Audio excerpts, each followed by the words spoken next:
Coming to you live from downtown Detroit, this is Benzinga's PreMarket Prep with your host, Joel Elconin. This is a volatile puppy here, isn't it? And Dennis Dick. I'm bidding a penny. I will buy the stock for a penny. With everything you need to start your trading day.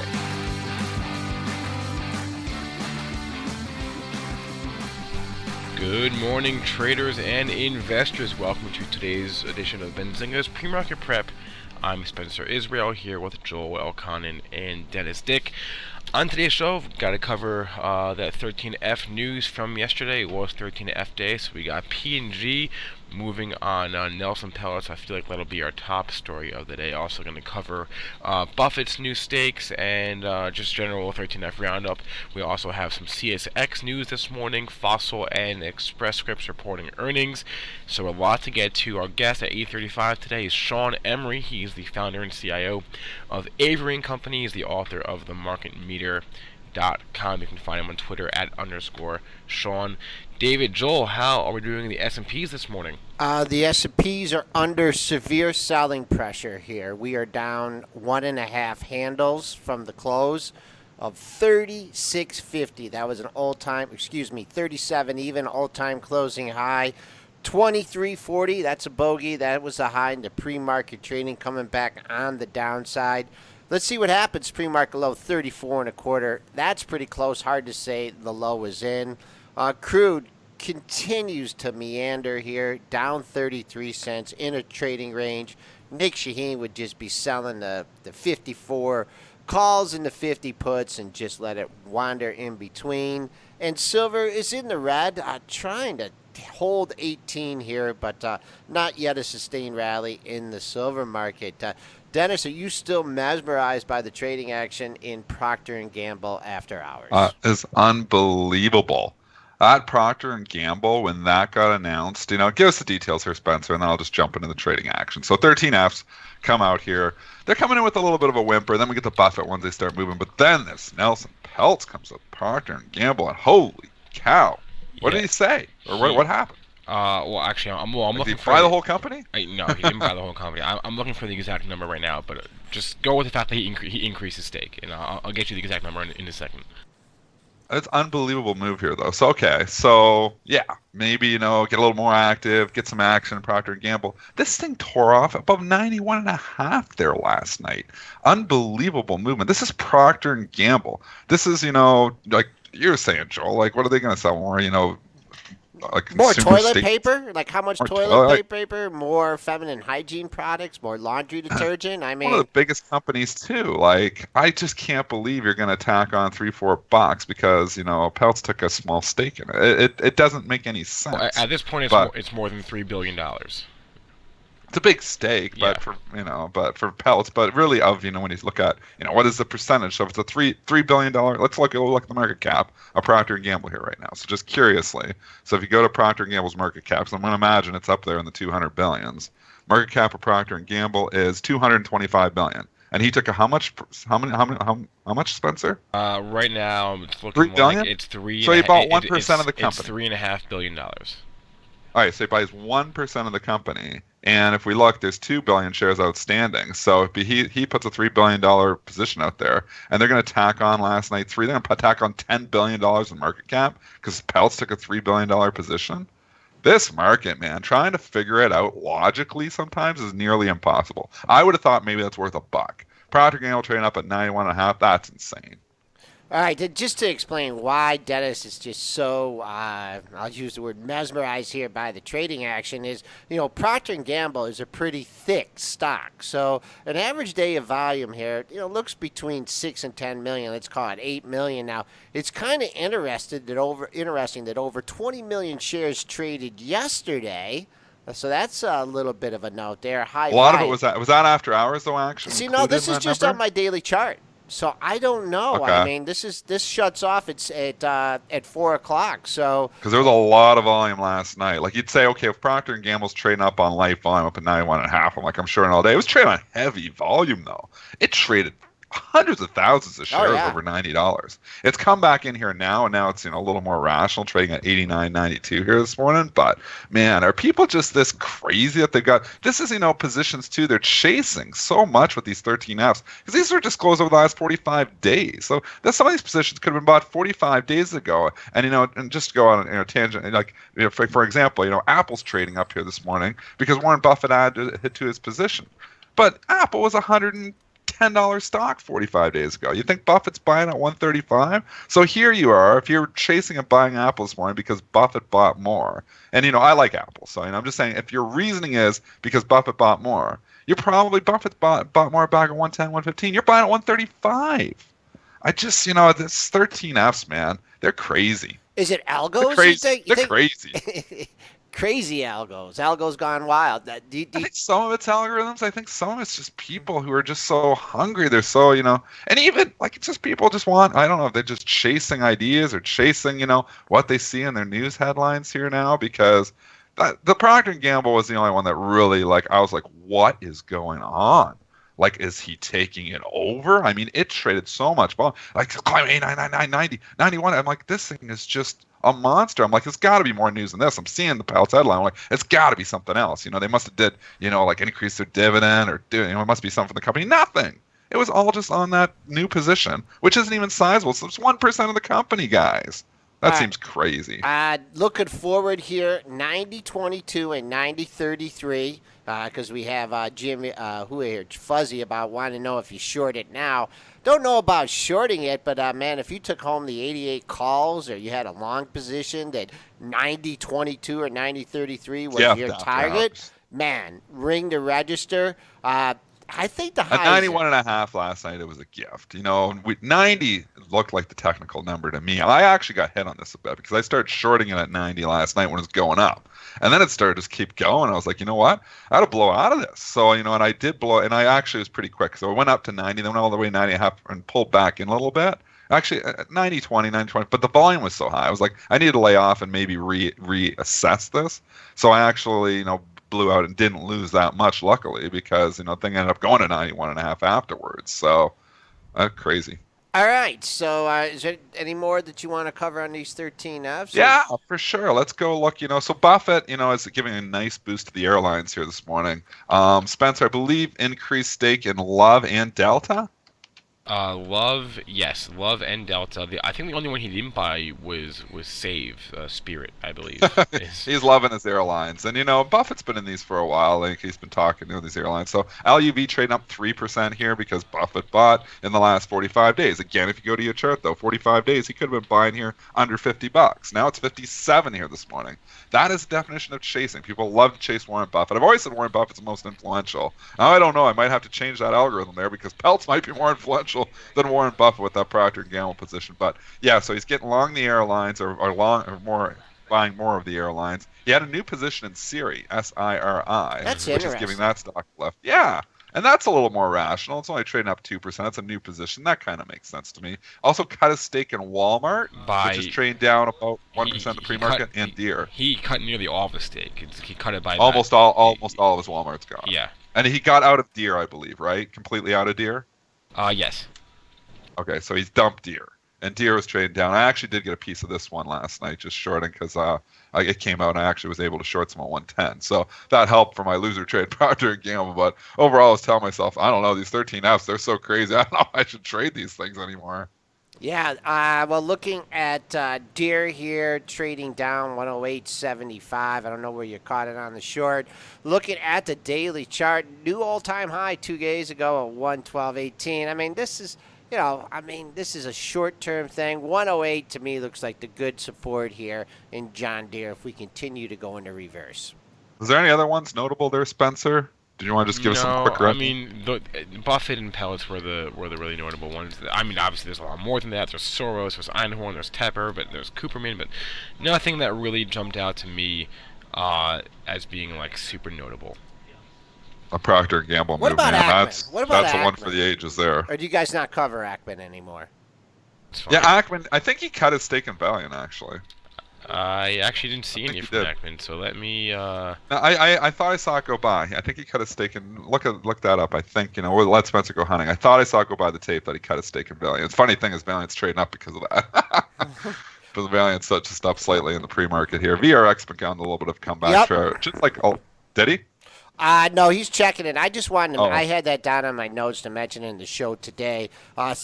Little agreement yesterday with the company as far as litigation. I don't know if that's what moved the stock. Had a real nice day yesterday. Opened up, could have got in flat, went to $16.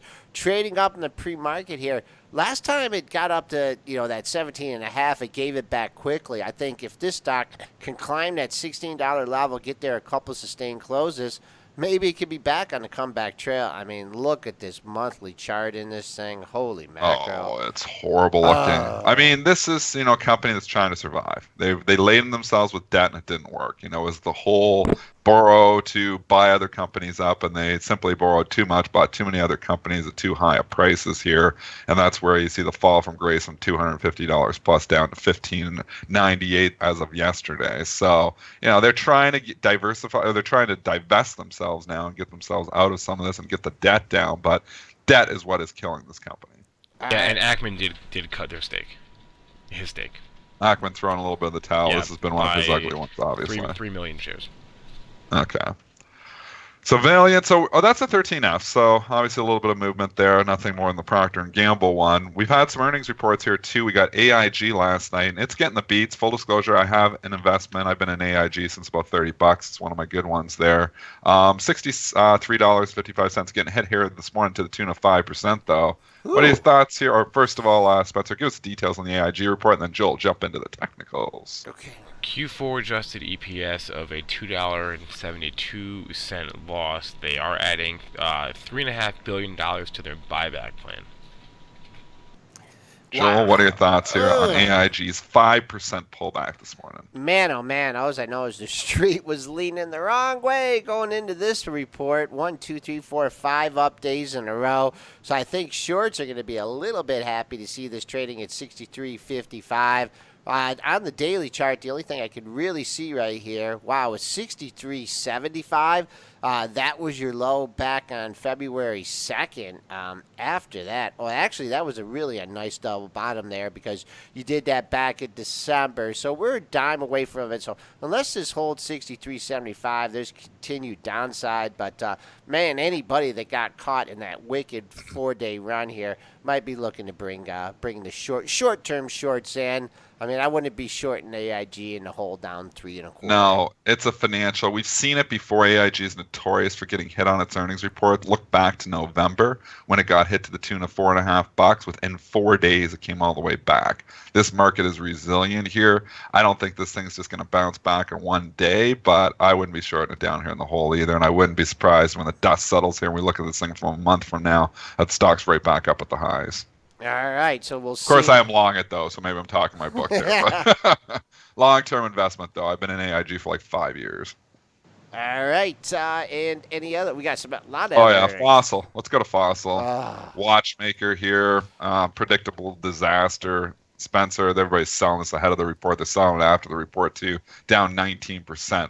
What did Fossil have to say? Q4 adjusted EPS of $1.03 versus $1.17. Sales of $959 million versus $977 million. So they missed on both numbers for Q4. As far as Q1 goes, they see that Q1 adjusted EPS at a 25-cent to 10-cent loss versus a 7-cent gain estimate. And they see their fiscal year 17 adjusted EPS at $1 to $1.70, which is lower than the $1.75 estimate. So they missed on everything. You talk about false grace here too, Joel. This stock was $139 back in 2012. It's now $18. So this is starting to get close to that 90% down. I already, I had that rule that when stock falls 90% from its all-time high, 90% of the time when you look 10 years later, and stock is still down at least 90%. So you never want to fall 90%. It's the bottom line, because usually those companies do not come back. Fossil's down like 85% from the all-time highs. Is this company in trouble? Dennis, you know what story I always bring up when we talk about Fossil? Come on, you guys should know this. I've mentioned it so many times. I have goldfish memory. Spencer too. Spencer, this is sports related. You should know this. Fossil. Who wears a Fossil watch? No, I don't know. Bubba Watson in the 2013 Oh, yeah. Masters wore that pink Fossil watch, and it was all the craze. I mean, that wasn't when the all-time high was made, but if you wanted to fade the Bubba Watson, close. pink watch, that was in April. I mean, it had a nice run after that, but if you talk about a turning point in the stock, a few months later it turned and headed lower.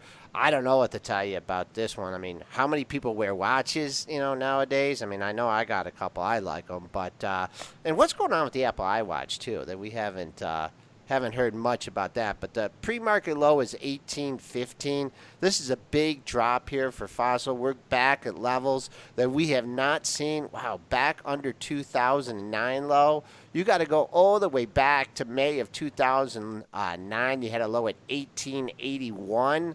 Kind of trading in that area, so if you've been short for that long, you can bring it in. The low the month before was at 1545, but if you have a big short position or long, or you're trying to build a long, just go with a half and whole numbers on the bids until they stop hitting you, and then you might have to buy it on the upstream. I'm a seller of all pops and Fossil. I think long term the stock is just, well, it's been in a world of hurt for a long time. So I'm sure you can get pops, and do I want to short it down here now at $18.50 when the stock was 32 2 months ago? Kind of the definition of chasing it now. But if you were to ever get back up in the mid 20s later on, like let's say a few months from now, for whatever reason, this thing get back up to that 25, 26, that's where I may try a short. So I don't want to short in the hole though. Yeah, not my cup of tea either. Me neither. Groupon, Spencer, Groupon reporting this morning here, GRPN, trade up 5%. I actually don't see that. That's weird. This Groupon, maybe they haven't reported it due this morning. Maybe it hasn't come out yet. I'm not sure they reported yet. Hold on a second. Let me look at Spencer Hunt. different they are trading up 5%, which makes me think that they probably did, just because it's fairly active as well. It's already traded 182,000 shares, but yeah, I'm not seeing the Groupon earnings here either. All right, So. 405, whatever the case may be, $4. Whatever the report is, whatever happens, $4 is a potential breakout in the stock. You had a pair of highs right at 4 even, 394. So there's the area. We get the report, double top from December 7th to December 8th at $4. So see if it can clear that whole number. Wait, Maybe it hasn't. That's after the bell, I think. It hasn't reported yet. That's after the bell. Okay. Holy cow, so it's trading up another. So this is running ahead of the report. 356 yesterday, runs up 5-6% yesterday, or actually more than that. And now it runs up another 5% here after hours. So this thing's running ahead of this report. Running. All right, we'll see which way the street is, we'll treat it today. Soda, what do we got going on here? Some good earnings out of SodaStream? Yes, they actually did report already. Q4 EPS 24 cents versus 36 cents, so they missed the EPS estimate. Yeah, look at that. And sales of 131.8 million versus 125, so they missed on the EPS pretty bad, but they beat on the sales number. MLV from the chat did say just going back to Groupon, that Alibaba reported 5% stake. So that is your catalyst for why Groupon is trading up here this morning ahead of its report. SodaStream, though, wow, Joel, this thing was like $10 last year. Yeah, when we were bashing it. When's the last time you looked at this thing? I mean, I haven't looked at the price since it was $11, $47. Here's your example of irrational exuberance. This was I always tell the story of my buddy who's got one of those SodaStream machines, and he puts twice the sugar in his cherry Coke, and you taste it, and it's like your face explodes. It's just so much sugar. There's too much sugar already in a cherry Coke, let alone putting twice as much sugar or syrup or whatever it is in the cherry Coke. But I don't get it. I mean, I don't know who wants to make their own pop. Pop's cheap enough to just go buy it at the store. But I obviously can make some other things too. And the performance of the stock is doing well here. But long term, I don't get this story. It's not for me. My SodaStream story is that I bought one for my mom one year for her birthday, and then she made me return it the next day because she didn't want it. So. Big thing sitting on your counter too, right? It's like a huge machine. Where do you put that? It's not that big. all right, pre-market. Something else sitting on your counter. I'll probably got a pop maker. What do you mean? What do you need a pop maker for? It's like $5 a case. Go to the store, buy a case of pop. I 51, don't know. 51.30. That is your pre-market high. We only backed off a little bit. I mean, you got to go back a long time since this thing was over $50. Actually, 51.71. If you guys want to pick a level here, that was your January of 214 high. Ended that month. Holy mackerel! I don't know what happened that month, and ended that month at 36.56. So you have some investors that have been sitting on this for a long time. I'd keep an eye on that. Always a better place to exit a very profitable long trade than to try a short in something that just seems like it's on fire. Maybe that was the catalyst. Stock Hunter saying you can make your own beer now with soda. Well, that makes more sense to me. People do like making their own beer, and beer obviously is a lot more money than pop. So maybe that's where they're taking off because they make beer with these things now. Tracy is confused. Did they miss on their report? They did, but what did they do? They like the sales. Is it even? Well, Like we were saying, it's all about sentiment now, and sentiment's more important than the report itself. well, the So, sales number was good. The EPS number was bad, so it's mixed on that. But I'm with you, Dennis. But the thing's been flying into the report. It's probably, let's go look at the short interest. I gotta know if there's some people short because even I was, bashing the stock here. So let's go see what the short interest is on SodaStream because that can, this looks when it's straight up like that from 25 for the last, I don't know, I'm just looking for the last 3 months. You start to wonder if, it's not just a bit of a short squeezing the hell out of them there too. It's only 5%. Yeah. It's not super high, but it's not that big of a float here either. There's only 21 million shares outstanding. This is a small company. I didn't realize it's only $1 billion company. Yeah, that on sales of like 131 million. I think that's what Apple makes in a day or something. Dennis, what do you just real quick information? I use shortsqueeze.com for that information. Is that what you you go to when you're checking the short? There's lots of. I have my own proprietary software, so it's not going to help you. But there's lots of places you can go. I would just Google it if you're looking for it for free. I'm sure it's on there. The Nasdaq tracks it too. If you go to the Nasdaq site, lots of places to grab short and information from. I like shortsqueeze.com, so that's informative. That's got a good URL there. So shortsqueeze.com it is. All right, little plug. PepsiCo, last one. Pepsi. Yeah, Pepsi. Let's keep it in the soda area. Q4 EPS of $1.20 versus $1.16. Revenue of $19.52 billion versus $19.51 billion. So okay on the Q4 report. As far as guidance goes, they see their fiscal year 17 EPS at $5.09 versus $5.16. They are also raising their annual dividend from $3.01 to $3.22 per share, starting with the June dividend. Going back a little bit here, the only thing concerning is, Coke still hasn't shown any life since its report. Coke was leaking a little bit there, although yesterday it finally got a green bar, and that's what you wait for. This is a good technical teaching tool here. When you see a stock report earnings and it goes, you can look at your daily charts and the stock's red on the day, red on the day, red on the day. Once you get that first green bar, maybe sometimes 3-4 days after, sometimes, that can be, a significant level. So now I would look at the Coke and, just as we digress from Pepsi here and say, okay, well, yesterday's low 40.22. If we can, pull back, that's now maybe a tradable level there because he actually had a green bar. I mean, that would have worked with Twitter. Yeah, that would have worked with Gilead the other day.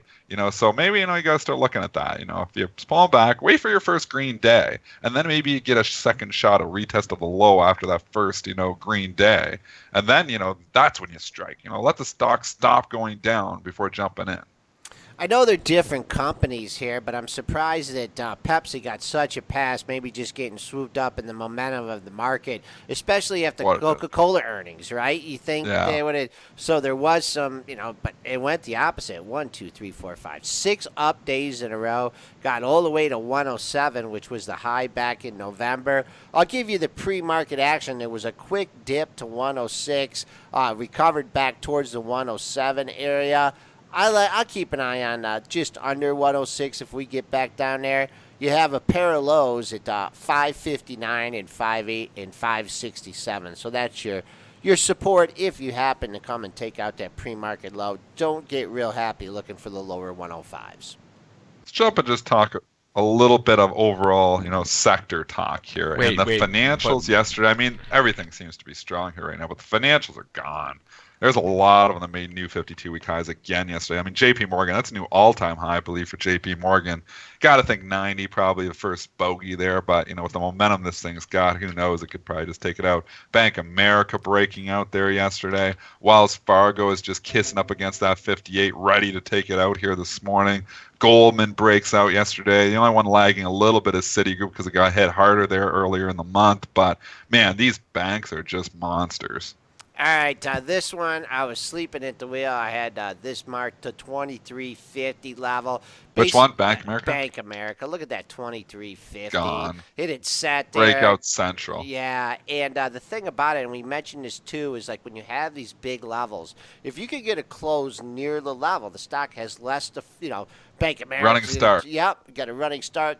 Bank America trades, 1 trillion shares a day. So in order to take out a big size seller like that, you need volume early in the day. It did that. 23.40 open, only dipped 7 cents below the close.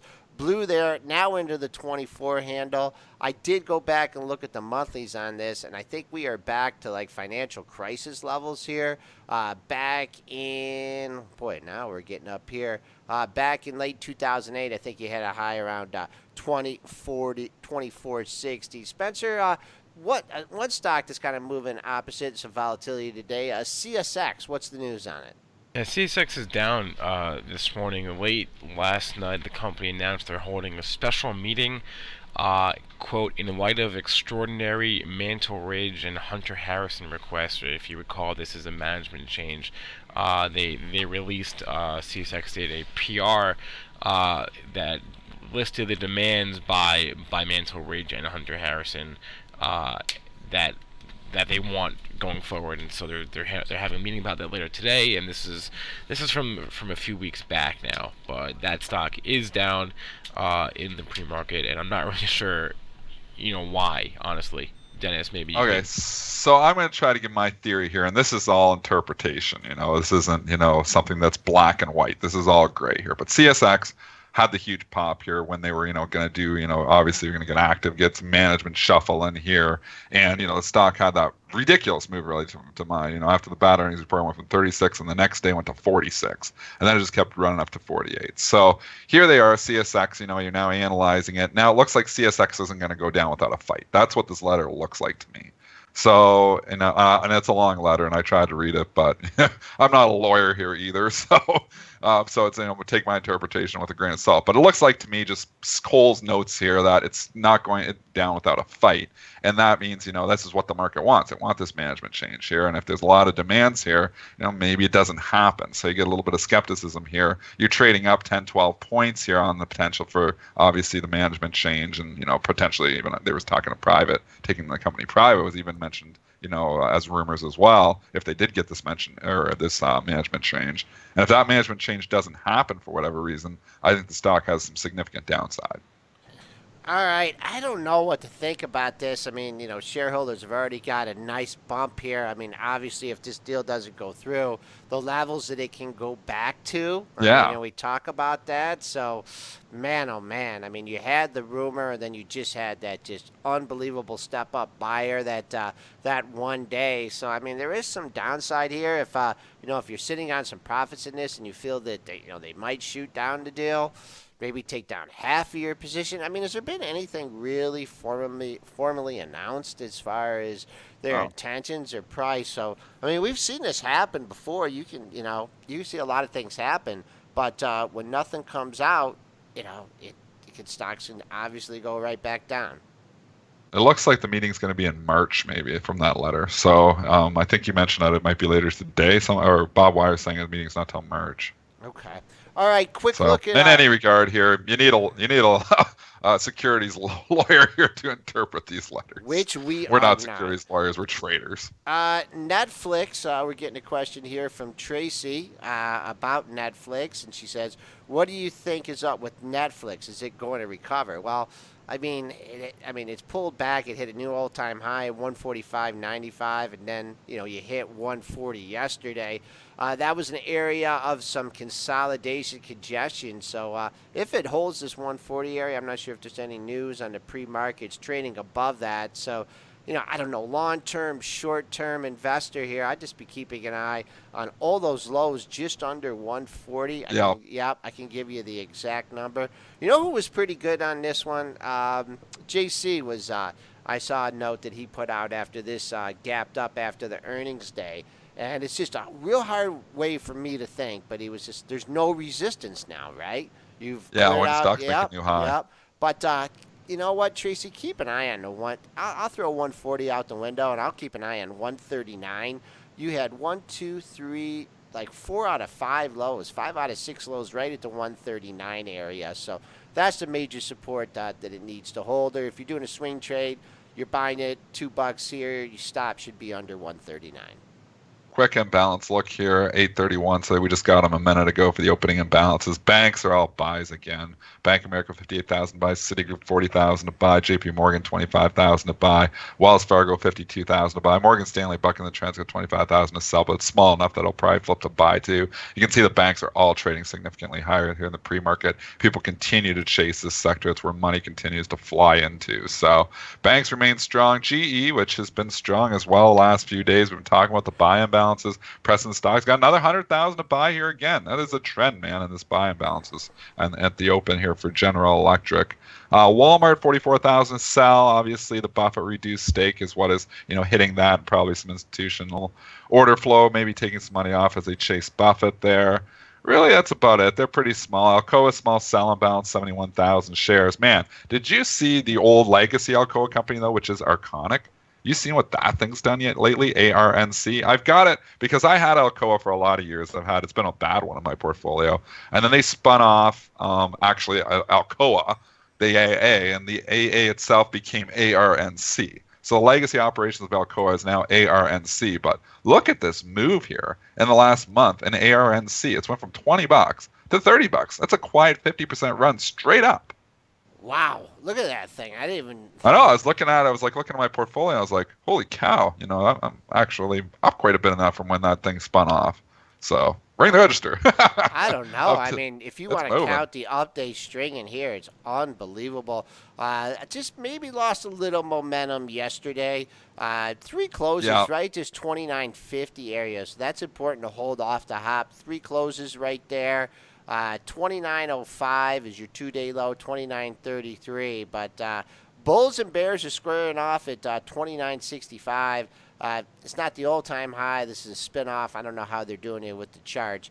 Yesterday's high is 30.16, but more relevant here is the 29.50 level with 3 closes. Frankie with Twitter here, long, can't decide, insider buy, 2-day move here. Dennis, we were both sleeping at the wheel on this one. We had talked about it on the show. 16. Dorsey. Yeah. So give us the news first before you jump in the technical. Spencer, can you just tell us? Dorsey bought some stock yesterday. Yeah, he bought about 426,000 shares of Twitter. So he bought some stock here, and I was looking at this after hours and was trading up a dime on this. I was like, man, for the crazy moves these markets are having, you've seen Procter and Gamble trade up because Peltz bought a 1% stake in the thing. I mean, you look at here at Twitter, and Dorsey, this is a pretty good, some vote of confidence in your company here as he's coming in here buying. It was only trading up 10 cents. It's like, I should buy that. I didn't. Wish I would have, down at 16.60 and 16.65 because that's where it's trading. Coming this morning, it's up quite a bit more than that. So 595,000 shares already traded, fairly active. But now you start looking and you're like thinking, okay, well, we were down at 15.50 2 days ago here. Now it's up here close to 17. Now you're kind of chasing it a bit, I think. Yeah, just keep an eye, a whole number like 17.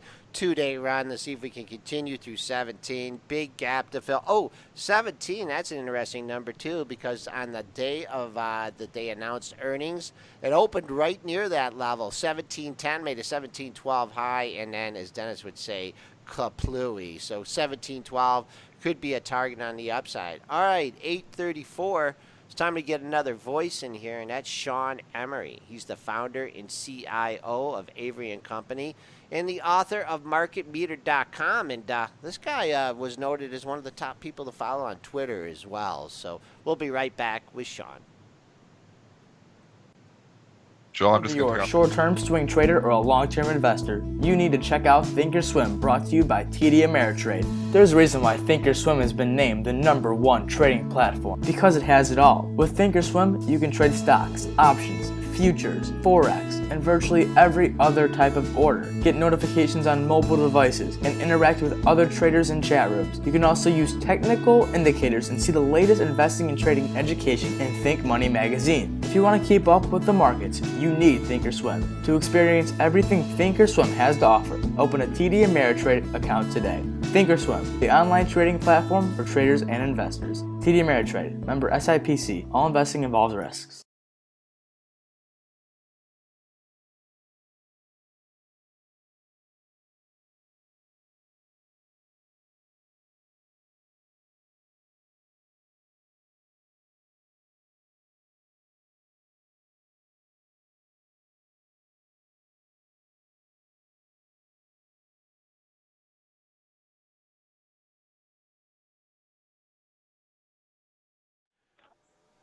Welcome back, traders and investors, to Benzinga's pre-market prep, brought to you by Benzinga Pro. I'm your co-host, Joel Elkan, along with Dennis Dick, Spencer Israel working the boards, and our special guest today is Sean Emory, founder and CIO of the Avery & Company and author of themarketmeter.com. Sean, how are you enjoying this runaway bull market? I am enjoying it. Obviously, our investors are enjoying it. Can't complain with the bull market being at all-time highs. All right. One of your holdings here that you've owned since its IPO in 2014, followed closely Wix. Tell us about the company. Tell us about your stake, and tell us when you're going to let some stock go. Yeah, so I've been following, I guess, Wix since its IPO. The story's pretty great. Just brief, the company makes websites. They make the front end. They really have moved into the back end, providing a solution for small businesses. Have looked to create verticals. So if you're a music composer and you want to sell your music, they do it in kind of a free way to provide a service for you. Right now, they just reported this morning, and essentially they just reached 100 million users, which is a big accomplishment for them. They have had the ability themselves to see, one, user adoption, and then second, they've turned their free users into paid users while really seeing improvements in their revenue per user. So it's a great story. They've gone literally from 700 million to 2.3 billion. In terms of where we see this going, we see that as much bigger picture. They have 100 million users. All the data that they're collecting through these users, I think, is something that all companies are looking for. They're looking for how e-commerce business, how users online are interacting with one another, different types of factors that they could use into potentially creating some sort of Amazon platform, right? They have 600,000 e-commerce companies using their platform. So why not just bulk it all together and try to make some dynamic Amazon, Etsy type of business? I think that's the big picture. I think this company is undervalued still today. I know going into today, the implied move was 10%, measured by their options expiring this Friday. And 10% would take us to all-time highs to the upside, and 10% lower would take us to like the 47 range. And that has some history at that level. All right. Just real quickly, did you get shares, from directly on the IPO, or is this something you purchased in the open market? Yeah, so it was the open market. It's an Israeli-based company, but we purchased it after, call it a couple months later, is really we started to take action. Hey, Sean, Dennis Dick, that was a good scoop up on the Wix there. Is that typically, do you look at a lot of the IPOs and analyze them and hold them? Is that a typical holding period for you, that long? Or what's your holding period there? Typical on your positions? So we try to go long out, and again, we'll buy these things on a fundamental basis, but we'll trade through them throughout time based on technicals. So I think that's one of the unique factors that we bring. But we look at IPOs. So one, it gives us a good sense of new businesses coming out and how they potentially translate to some of the businesses that we own. So everyone, I think, read the Snapchat S1, got some good insight there, saw that they're burning money essentially. And that gives us good insight on just how dominant like a company like Facebook is, or even somewhat how successful maybe like a Twitter is, even though it gets a bad rap. But yeah, we look at IPOs, not necessarily going in at the IPO, but maybe tracking the company as they grow up. Well, the next one on your list, if you're a buy and hold investor, there's a lot of people who are in that, and that's Apple. And Apple is trying to break out through all-time highs here today. It did. Give us your thoughts here. It is it an official all-time high here today, Joel? Yeah, made it yesterday, Dennis. Yep. Oh, it did make the all-time high yesterday. So, Sean, what do you think about Apple here now going forward? Yeah, Apple. That's always a story, and how could it not? It's $700 billion in market cap. I guess we got news yesterday, and you guys are talking about it. We got all-time highs, but also Buffett, 13F, I guess, came out, and we got to see that he increased his stake 4 times. So not bad if you're an investor. I guess there's good and bad there, right? So it's good that he's given his confidence, but then it's somewhat bad because how much left does he have to buy? So he's obviously was a big investor over the last couple quarters, and I don't think it's a coincidence that Apple has gone the direction it's gone, and he's been probably a big component to that. But I think Apple itself breaking out to all-time highs is important. It's 11% of the NASDAQ. So if you're looking at the NASDAQ making 9, 10, 11 straight positive days, you kind of have to look at Apple to see potentially like a directional side where Apple's going to go. So I want it to hold all-time highs. I want it to continue to move higher. And I think that's just going to be good for the general broad markets. Speaking of IPOs here, Tracy C. wants to know if you're following shares of FRAC. FRAC, that's the symbol there. King Group Inc. Is that something you're following? No, I'm not. I'm looking at the chart now. We literally just IPO'd there, it looks like. Okay. All right, no something problem. I'll look into. All right, you're looking though at other places besides the U.S. markets. You still see some upside potential in the ETF EEM.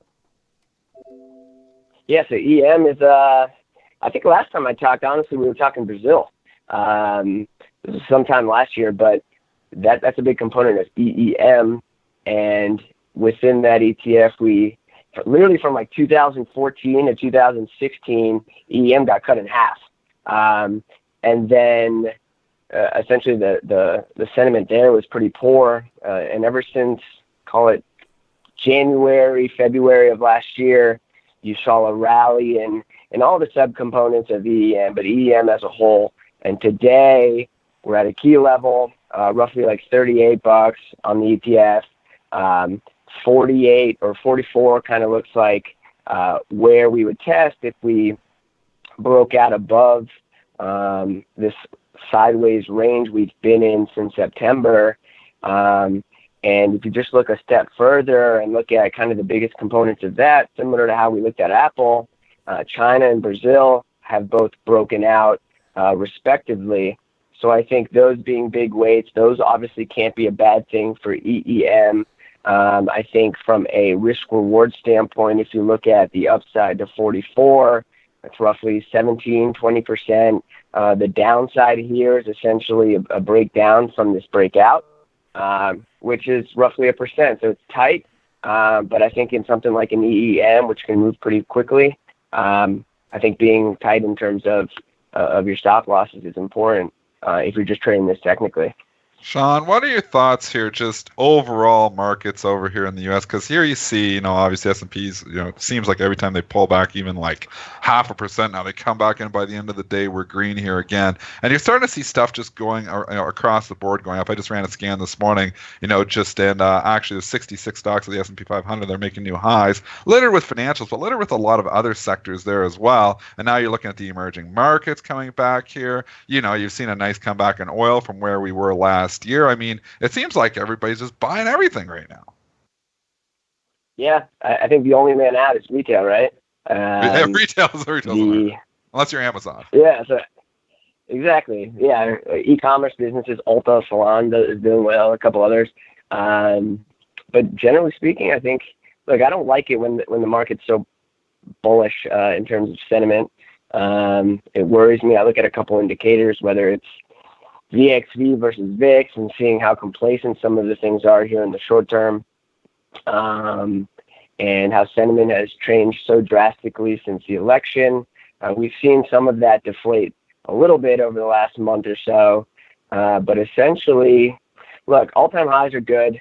The farther we go up, obviously the more risk, but the more money you're making in the meantime. But we don't have levels anymore that you can kind of play off of to manage your price risk in the short term. So the farther we go up, the more subject or the less information we have for kind of like the future. So we go back to the fundamentals, and trading at 18, 19 times is excessive. If you embed some of those things Trump's saying in terms of corporate taxes and infrastructure, those all could be bullish to the story of companies making more money, and that's translating into higher earnings for shareholders. So I get that whole picture and potentially why, but it's kind of like, what's next? What's the next catalyst that's going to drive us higher? And again, that just leads us to what we do best, and that's selecting individual securities that maybe are the forgotten names, whether it's in retail or names that are compounding top line at 15, 20% year over year and trading at 22 times or something like that. So that's kind of how we're shifting our mindset and making sure that we're being selective as opposed to just buying this whole market, even though technically the market looks pretty good because all-time highs, you can't deny that. Let's talk Facebook here. It's just on your list here to talk about, and obviously a lot of people trade this stock here. Had the big decline there back earlier in the year, and then really since 2017 it started the year at 115. It's been straight up to 135. Can Facebook continue its run? Yeah, it can. Yes, it can. It's been in a smooth channel. It's had its dips here and there, 10, 15, 25%. That's normal, I think. I think that's healthy for holders of it. And again, we're just like many of the other names. Yesterday we had a nice kind of bullish reversal, which it looked like we were going to break down from all-time highs. And then we rallied back at the end of the day, like you guys were saying at the beginning of the show. And just Facebook. I mean, 2 billion users. If we just look at the real story, 2 billion users, they're really at the start of monetizing themselves and really proving their value to their advertisers. I think it's very hard for someone to compete. I mean, Snapchat, again, we saw them make $400 million in revenue in 2016, and they burned through $900 million of cash. It's really hard for those companies to come in and compete. Facebook has this network. They're moving into video. I know Oculus is really early, but again, they have the user base. So similar what they've done with Instagram and just added stories. They have this user base that they can drop anything on and see if it works, and it's working. And I think they're just going to continue to monetize themselves away from. I mean, there's no reason to have a billboard on the highway anymore when you have Facebook, and you can throw your company in front of selected users instead of a random person driving down the highway. So I think that's the only way to go for advertisers, and I think it's going to go higher valuation-wise. I'm not necessarily going to talk about price targets and stuff, but I think materially higher. All right, before we let you go, these game makers are breaking out, and not GameStop, but EA, Activision, Take-Two. Getting afraid of heights on these ones, or you see continued upside? No, they have a good story too, and yeah, definitely not GameStop. That's somewhere you don't want to be, I don't think. But the EAs of the world, Take-Two, they're going through a pretty amazing transition there. Well, their market's growing because we all have all these phones. So in terms of mobile gaming, that's continued to grow up. You have the esports; they're all moving into that pretty drastically with some of their select games. But the biggest story for those is the shift to digital. They've literally gone from like 40% digital revenues to 60, 70, 80% digital revenues. And the simple part of that is it's increasing their margins. So they're not even really doing too much to increase their margin. And that's why you're seeing their companies move to all-time highs. EA, again, it's funny. See, when you open up these charts, they all look pretty similar. EA looks like Facebook. Facebook looks like Apple.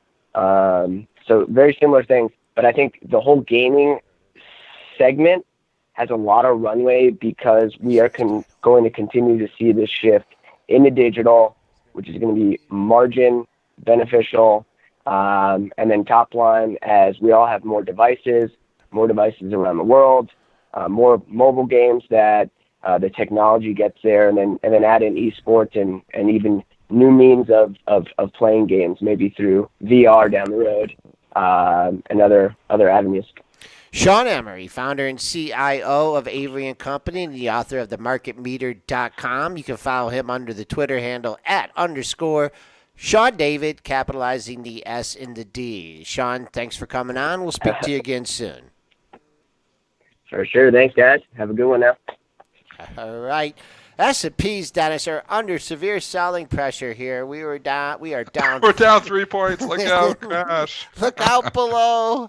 No, this is it. No, I'm seeing 3150 as your daily pivot. That's just a minor number. We'll see if we get a bounce here. Coming back up now. Now that we've peeled back from the 2340 area, I'm not keeping an eye on that anymore. I'm keeping on the all-time closing high at 2337. So, Dennis, we got about 8 minutes here, 6 minutes. What would you like to? Well, grab? Groupon came out. Yeah, Groupon did come out a few minutes, There it is. 20 minutes ago. Q4 EPS. Yeah, look at that. 7 cents versus 2 cents. Revenue on 934.9 million versus 912.8.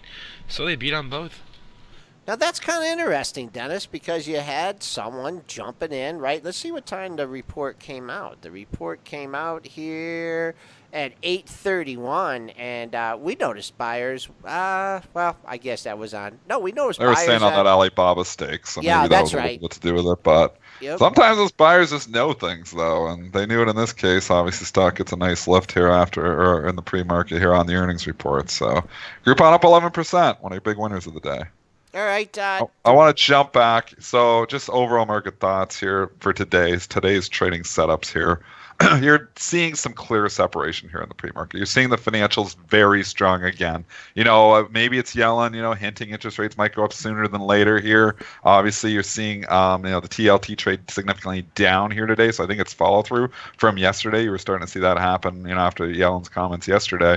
So, TLT is down, which makes me think, okay, all your interest rate securities, all your interest, sensitive stuff here, probably going to be your defensive stocks, your dividend plays, probably a little bit weaker. So think about your utilities, your REITs, those kind of things, probably going to have a weak open here, at least to start. Banks looking very strong, as you've got Bank of America trading up another 1%. You got Goldman trading up another point. JP Morgan trading up right against that $90. Wells Fargo knocking on that 58, actually trading above the $58 resistance level there. So it's looking here this morning like the setup is a little bit, not risk on, I wouldn't call it risk off, but it's this trade where you're buying, the financials and selling those other yield stocks.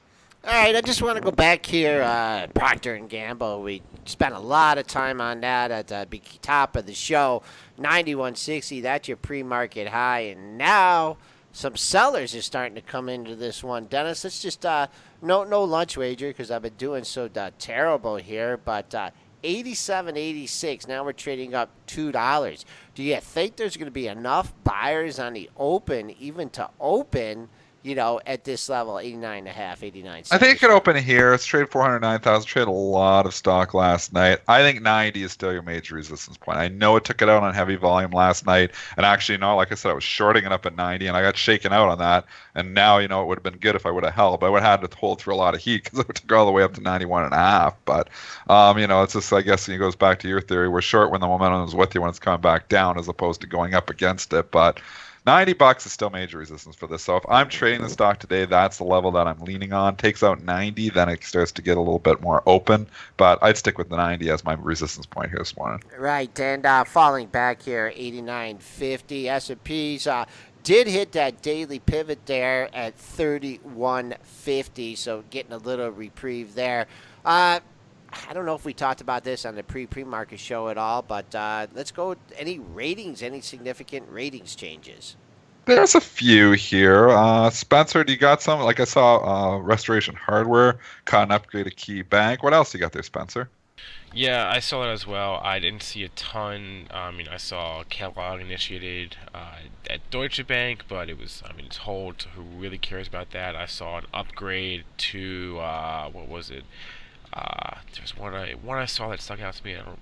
Okay, oh yeah, the Restoration Hardware, RH, because it's trading up 3% on it, and it's a stock that everybody loves to hate. So including me and Joel. So when you get an upgrade, it sometimes gets a pretty good lift. Remember that Goldman upgrade it had like last year when it popped like 10% because Goldman upgraded to buy. We got KeyBank this morning upgrading it here this morning, and they are upgrading it to overweight, and that's why the stock is trading up 3% in the pre-market. And then Under Armour caught a downgrade from Susquehanna. That was the other one that jumped out to me.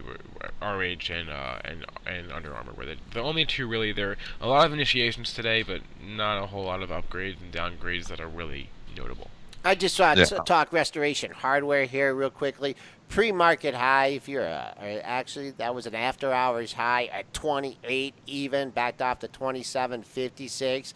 Keep an eye on your dailies if we creep into that 28 handle again. Not a lot there. 28.50 was your high on January 26th. And then let's talk Under Armour here for a second.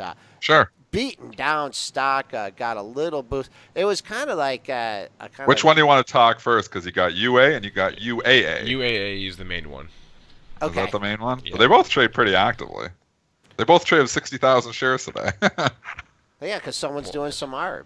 But anyway. That would be me back in the day. But now high-frequency traders are too much all over that. Made a low of the move here. Put a little double bottom in here at the more than a double bottom. Wow, look how many lows this put in at 2050, Dennis.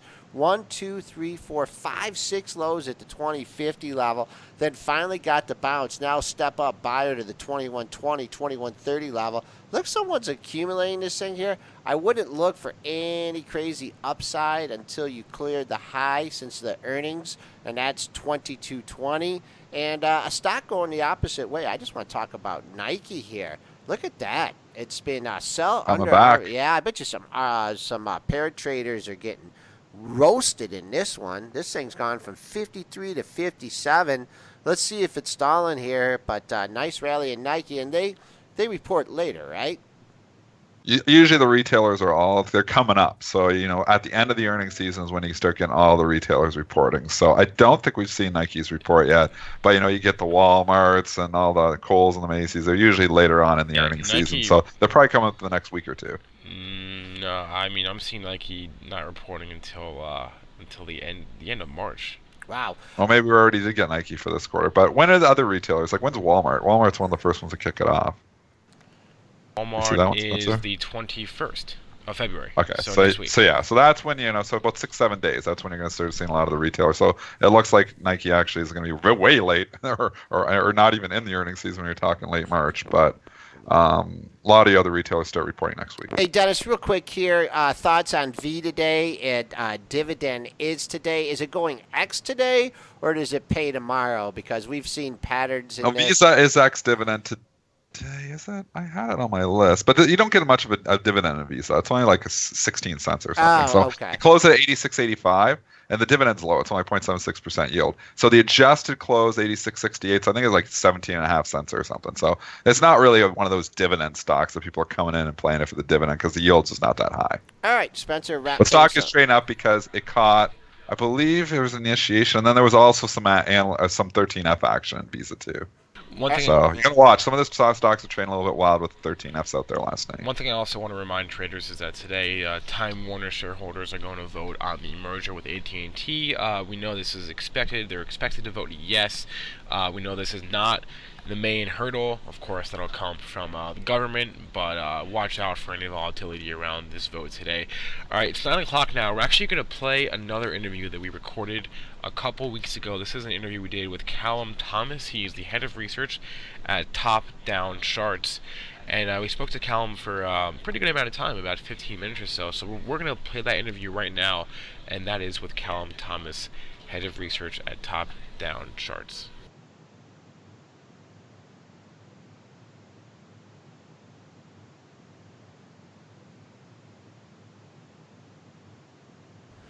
Welcome back, traders and investors, to Benzinga's Pre-Market Prep, brought to you by Chaikin Analytics. I'm your co-host, Joel Elconin, along with Dennis Dick and Spencer Israel. And we have Callum Thomas on the line of Top Down Charts, speaking to us from New Zealand. Callum, how you doing today? Yes, very well. Speaking to you from the future in New Zealand. So, things are going pretty good over here. All right, tell us a little bit about Top Down Charts and how you came to start the company.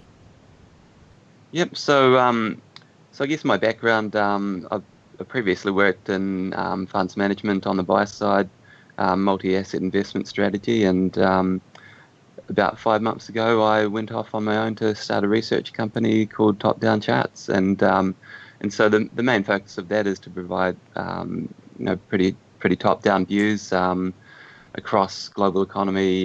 Who are your clients? A lot of different asset markets. Who are your clients? Mostly an institutional client base. So, the target market really is multi-asset fund managers, macro hedge funds, that sort of thing. All right, and how would you describe your approach to the markets? Is it fundamental, technical, or a combination of both? Yeah, I'd say a combination, multi-factor. The top-down, as the name kind of suggests, we start with a lot of the fundamentals. So, for example, I might go and have a look at some countries' equity market. I'll start by looking at what's going on in valuation, what's going on with their economy, what's going on in monetary policy, and then if there's any view that comes from that, then I'll start to finesse it with some of the things like sentiment and technicals, just to get that the timing aspect better, because I think we all know that you can get a very strong fundamental view and you can be absolutely right, but you can wait a long time for that view to come right. So if you use the technicals, it helps you to finesse it on the timing. And by the same token, you can always start with the technicals to at least spur a couple of ideas. So you see one market starting to break out, you go into that and see if there's something bigger going on there. Hey, Callum, this is Spencer. I want to ask you about 2016. Obviously, a very volatile year. In some respects, a great year for the market. In other respects, maybe not so much. What were your thoughts on 2016? And I want to get your thoughts about 2017 and what you think the major catalyst will be this year. Yes, so 2016 was a very interesting year, and the indicators I look at for the global economy, we actually came very close to a recession in 2016. I'd sort of say that we only narrowly averted it. It was, and you look at where we are now. There's a massive turnaround in the second half of the year, and versus this time last year. Developed economies have been slowing. So Europe, Japan, US, no matter where you looked at, things had been sort of pretty soft, and emerging markets were pretty much recessionary type of conditions. And now you've had a complete turnaround from that. And these sort of trends kicked off around the middle of the year. There's a couple of things that helped kick that along, I suppose. There's the stimulus in China. There's the turnaround in commodity prices, and then I'm not sure what else has sort of contributed to that. It's almost like an animal spirits, but I don't think it's correct to call the bond market sell-off that we've seen the Trump tantrum as such, because you look at the turnaround in the PMIs, you can map that pretty closely to what's been going on in bond yields, and the turnaround in the fundamentals, the turnaround in the economics actually started well before the election. And so, and you've actually seen it, very synchronized across Japan, Europe, US, and I think it's hard to argue that the turnaround or the improvement that we've seen in the Eurozone, Japan is because of the election, because of Trump. So and I think that trend that we've seen kick off there is going to extend into 2017. The January flash results saw the PMIs only get better, and so that means there's going to be further downside risk for bonds. So higher bond yields, definitely expect more of that, and a turning point in monetary policy as well, which is probably going to be the key catalyst to really get people more broadly thinking about how higher bond yields could go from here. All right, so the economy, the U.S. economy, maybe the global economy, close to going into brink of recession in the middle of last year, and now we're kind of turning around. I mean, so you're looking at this as a sustainable turnaround that's going to justify higher interest rates. Maybe how many rate hikes are you looking from our Fed this year? Another one, two, or maybe even three? Yeah, absolutely. I mean, I think the consensus is pretty much settled on 3 rate hikes. And I think that could be very easy to deliver. Given that what we've seen in terms of how the US economy's started to pick up now, and particularly the types of policy promises that we've been having in terms of tax cuts. You get those kind of things coming through.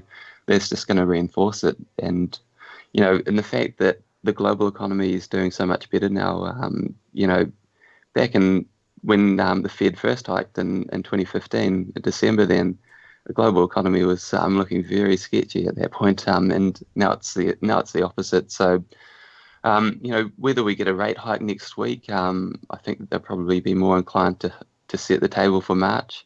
It's pretty easy to see the Fed going, probably one every second meeting, hiking during the when they've got the press conference, so they can get a bit more context around it. And I think monetary policy. You look at Europe, you look at Japan, the quantitative easing programs that they've had in place there. The best day that those are over. The fact that you see the PMIs, the economies, inflation accelerating in those economies. It's really hard to argue that you'd do any more easing. It's the kind of economic backdrop that you argue for less easing if you're not thinking about, when do we tighten up things. We're on the line with Callum Thomas of Top Down Charts, giving us his global look on the market. So a big wild card for the global economy, for the U.S. economy, is China. And been a lot of rhetoric about, what stances we're going to take with China, the Chinese economy. You did a very detailed macro note on China. Could you just go over that with us? Yeah, absolutely. So I think, it was 2015, 2016 was a very interesting time for China. We've had these structural slowdown that a lot of people have been talking about, and that was very much in place. But then you also had a lot of cyclical forces that were really, accentuating it. So it was the weakest point in years. Back at the end of 2015, start of 2016, and since then you've seen very forceful, very strong stimulus program. Not 2009, but very, pretty much the strongest since then. And that's been, across a lot of fronts. So monetary easing, fiscal easing, a lot of infrastructure projects, and even, back in 2015, they were cutting some of the regulations, making it easier for people to buy property, and the result of that is that we've seen surging property prices there once again. And I always talk about China. One of the big risks there, or one of the leading indicators for risks, is property prices. I mean, if you can only choose one indicator to look at for China, I'd say it's property prices. It gives you probably the best lead on what to expect cyclically from the economy there. But also, in terms of the risk outlook, if you see property prices starting to fall, there's a lot of parts of China, a lot of the debt story that a lot of people talk about is very sensitive to that. So, you see you start to see property prices fall there, then you start to get worried. Hey Callum, I was watching Kyle Bass on Bloomberg, and he had some very interesting thoughts about the Chinese economy.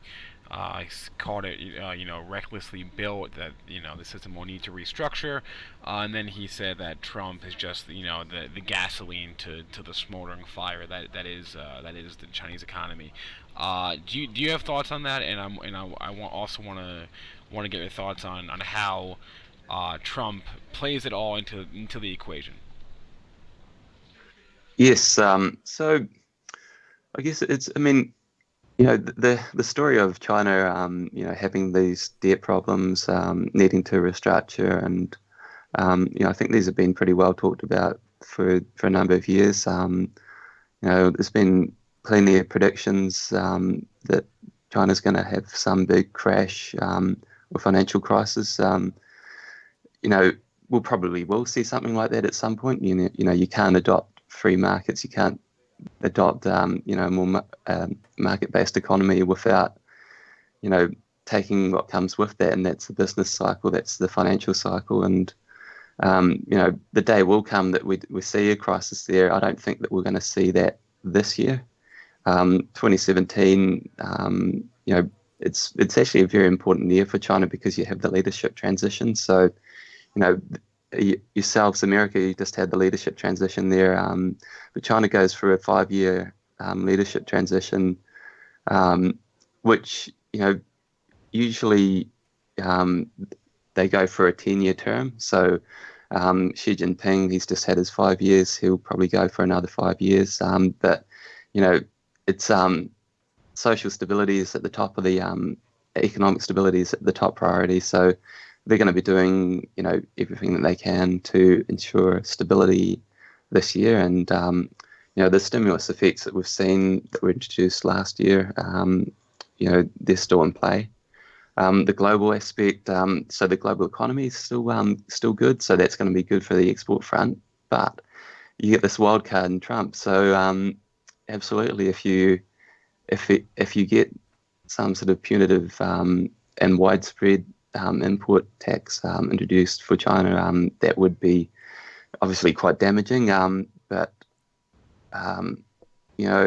it's always going to be a negotiating game. I think it's pretty well understood that Trump likes to negotiate and enjoys the game of negotiating. And usually the way that you go in with those sort of things is you come out with very strong views and potentially end up arriving at something which is not as shocking or as what might have been initially expected. So, I'd expect to see some action, but unless you see a really deep and broad, quite punitive measures, I don't think that it would be enough to derail the rest of things. And China's still, it's still 50-50 market command economy, and it's 50-50 where it counts. So the moment you saw some kind of shock like that coming through, I think you'd start to see a lot more being done to fight against that. From an economics perspective, you'd see more interest rate cuts, more policy moves there to offset that. With all the positives, and we mentioned, earnings rebounding for now, better policy, better economy, dawning maybe just of a new bull market here. Before we let you go, give us some of the short-term risk here to the roaring bull market here in 2017. Yep, absolutely. So, I think I'm pretty bullish for the next 12 months at least. But short term, there are actually a lot of risks, and you always get sell-offs and corrections along the way. So the key risks on my radar, if I look at the S&P 500, so obviously you've got the Fed. So if you count 2015 and you go ahead and get the third rate hike, there's that rule of thumb, 3 steps, then a tumble. So we could certainly get that. I think the next Fed rate hike will start to wake people up to what's going on in the bond market and rates. And technically, there's there's bearish spread for divergence. So we've seen higher highs on the S&P 500 and lower highs for whether it's 50-day moving average breadth or 200-day moving average breadth. Seasonality, it's usually a little bit choppy around January, February. The positive seasonality only really starts to kick in from March onwards. So, that's something to keep in mind, if we do get a correction, because it'd be potentially quite a good buying opportunity.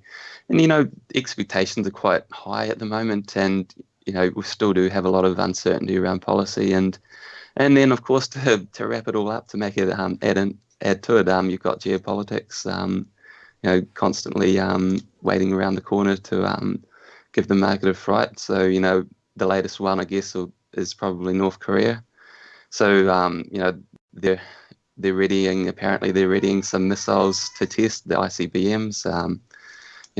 They're probably, Kim Jong-un, he's probably looking to try and rally the troops there and give Donald Trump a bit of a test to see how he would respond. I think, as bullish as I am, short term, it's not going to be a straight line. We've been on the line with Callum Thomas of Top Down Charts, joining us from New Zealand. Callum, great information. We hope to speak to you again soon. Great.